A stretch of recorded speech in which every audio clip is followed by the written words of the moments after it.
የተካፋይነት ጽንሰ ሐሳብ ይላል። የተካፋይነት ጽንሰ ሐሳብ፣ የተካፋይነት ደንቦች ከዚህ በፊት ብለናል አይደል?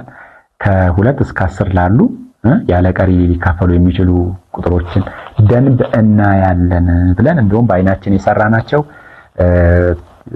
ነበሩ አይደል? ለምሳሌ ለ2 ለ5 እና ለ10 ያለ ቀሪ ሊካፈሉ የሚችሉትን አይተናል እንደ ሳምፕል አይደለ? እንደ ናሙና አይተናል። አሁን ደግሞ ቀጥታ ወደ ደንቡ ልንገባ ነው ማለት ነው። መግቢያ ይሄን ትግበራ እንስራ። ይሁን ታነባላችሁ። ምንድን ነው የሚለን? ረጅምን የማካፈል ዘዴ በመጠቀም ከዚህ በታች የተሰጡትን ቁጥሮች ያለ ቀሪ ለአራት መካፈላቸውን አረጋግጥ ይላል። እንቀጥላ። አንፈራም እናካፍል። ይሄ ምንድነው የምናደርገው?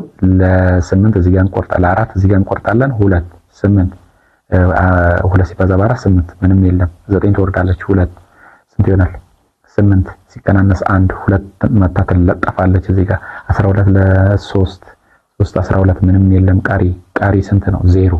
እንቀጥላ እዚህ ጋር ይህንንም ለ4 1 4 ሲቀናነስ 2 1 ትለጠፋለች 21 5 20 1 2 ትለጠፋለች 12 3 12 3 ወርዳለች። 3 ወርዳ አልቻለችም። አሁን እዚህ ጋር ማለት እዚህ ጋር 3 ወርዳ ራሷም አልተካፈለችም። ስለዚህ እዚህ ጋር 0 እንሰጣለን ማለት ነው። እዚህ ጋር 0 እንሰጣለን ማለት ነው አይደል?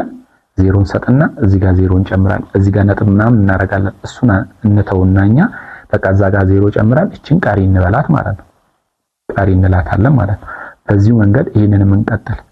ይሄን ለ4 ስናካፍል አንድ ስለማይችል 12 ላይ እንቆርጣለን። 3 12 ምንም የለም። 8 ወርዳለች 2 8 ምንም የለም። 3 አልቻለችም። አሁንም 3 ወርዳም አልቻለችም። ስለዚህ 0 እዚህ ጋር ትሰጥና 4ን አምጥታ ትለጥፋለች ለዋለ። ከዛ 34 ደግሞ ይችላል ስንት 8 32 2 ሲቀነስ ይሄ ቀሪ 2 ሆነ ማለት ነው። እንቀጥላ በዚሁ መንገድ አሁንም እዚህ ጋር ይሄንን ስንሰራ ይሄንን ለ4 እናካፍለው። 3 አይችልም 32 8 32 ምንም ቀሪ የለም። 4 ምንም የለም። 6 ይወርዳል። 6 ለዚህ ጋር ስንት ነው? 1 4 2 ቀሪው ስንት ሆነ? 2 ምን አየን ማለት ነው? እዚህ ጋር ምን አየን? ቀሪው 0 የሆነ እዚህ ጋርና ሌላ የለም ማለት። ስለዚህ ይሄ ቁጥር ያለ ቀሪ ለ4 ይካፈላል እንላለን። እነኚህ ግን በሙሉ ቀሪ ስላላቸው ለ4 ያለ ቀሪ መካፈል አይችሉም ማለት ነው አይደለ? ስለዚህ አሁን እንግዲህ ምን ይላል ማለት ነው ይሄ ህጉ? ኦኬ ይሄን ስናየው ምን ይላል? አንድ ሙሉ ቁጥር ለሌላ ሙሉ ቁጥር ተካፍሎ ቀሪው 0 ከሆነ ይላል። አንድ ሙሉ ቁጥር ይሄው እንግዲህ አንድ ሙሉ ቁጥር ይሄ አንድ ሙሉ ቁጥር ነው ማለት ነው። ለሌላ ሙሉ ቁጥር ይሄው ሌላ ሙሉ ቁጥር አንድ ሙሉ ቁጥር ለሌላ ሙሉ ቁጥር ተካፍሎ ቀሪው ምን ከሆነ 0 ከሆነ ሆኗል።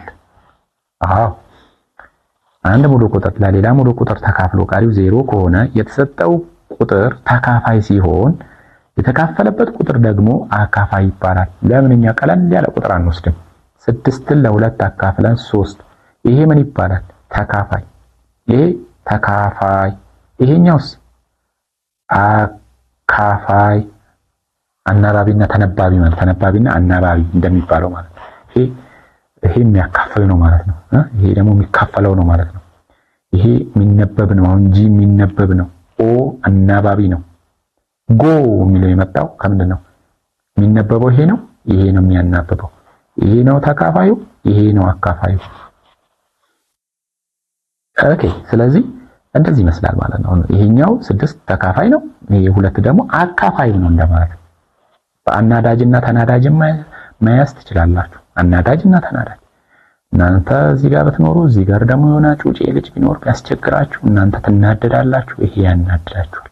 ይሄ ተካፋይ፣ ይሄ አካፋይ በሚል አናሎጂ ይባላል። ይሄ ንጽጽር ላይምሯችሁ ቀለል አድርጋችሁ መረዳት ከፈለጋችሁ መጀመሪያ ቃሉን ስትይዙ ክሊር አድርጋችሁ ነው እንትን ማለት ያለ አድበስብሳችሁ ከሄዳችሁ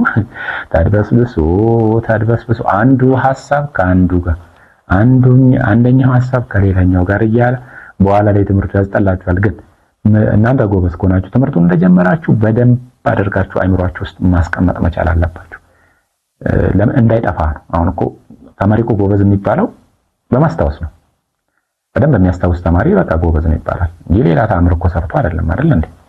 በቃ ያጠናውን ነገር አስታውሰው ጥያቄ ሲሰጠው ህጉን ደንቡን ያስታውሳል፣ ከዛ ይሰራል። በቃ አለቀ። ሌላ ምን ተአምር ይሰራል? ምንም እኮ አይሰራም። እናንተ አሁን እንደዛ ነው መረዳት ያለባችሁ። የገባኝ ይሄ ነው እንግዲህ የተማሪ ጉብዝና ማለት መጀመሪያ ሲያጠና በሚገባው አድርጎ በቃ እንደምንም አድርጎ በሚገባው መልክ እንዴትም አድርጎ ያን ሐሳብ ይረዳዋል። አካፋይ ምንድነው ተካፋይ ምንድነው የሚለውን ወይም ደግሞ የሆነን ሐሳብ በፈለገው አድርጎ ብቻ ይረዳዋል። ከዛ ሲጠየቅ ጥያቄውን ይመልሳል። እሱ የመለሰበትን እሱ ነው የሚያውቀው። እንደዛ ነው እናንተም ማድረግ ያለባችሁ። አሁን ስታጠኑ በደንብ ዳይጀስት አድርጉ። እኔ ደግሞ አግዛችኋለሁ፣ አብሬያችሁ ነኝ። አትፍሩ። ምንም የሚያስጨንቅ ነገር የለም። እንደምታዩት አሁን ትግበራውንም እንሰራለን፣ የመጽሐፉን ምሳሌ እንሰራለን፣ የመጽሐፉን ፍቺ እናያለን፣ መልመጃዎቹን አንድ በአንድ ሁሉንም እንሰራለን። ስለዚህ አብራችሁን ከሆናችሁ ምንም ስጋት አይግባችሁ። በደንብ አስጠናችኋለሁ፣ አስተምራችኋለሁ።